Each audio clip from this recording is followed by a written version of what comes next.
ভেনেজুয়েলায় আঘাত হানা দুটি শক্তিশালী ভূমিকম্প নিয়ে গভীর উদ্বেগ প্রকাশ করেছেন মার্কিন প্রেসিডেন্ট ডোনাল্ড ট্রাম্প। নিজের সামাজিক যোগাযোগ মাধ্যম ট্রুথ সোশ্যালে দেওয়া এক বার্তায় তিনি বলেন, ভূমিকম্প দুটি ছিল অত্যন্ত শক্তিশালী এবং এতে বহু মানুষের মৃত্যু হয়েছে। খবর আল জাজিরার। ভেনেজুয়েলায় বুধবার ১ মিনিটেরও কম সময়ের ব্যবধানে ৭.২ ও ৭.৫ মাত্রার দুটি শক্তিশালী ভূমিকম্প আঘাত এনেছে।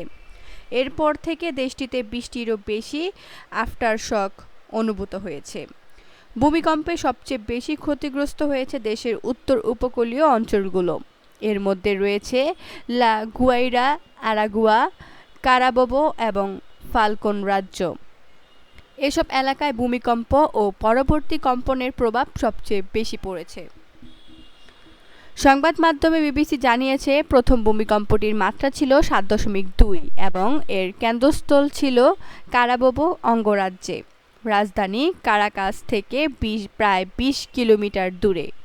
ভেনেজুয়েলায় আঘাত হানা দুটি শক্তিশালী ভূমিকম্প নিয়ে গভীর উদ্বেগ প্রকাশ করেছেন মার্কিন প্রেসিডেন্ট ডোনাল্ড ট্রাম্প।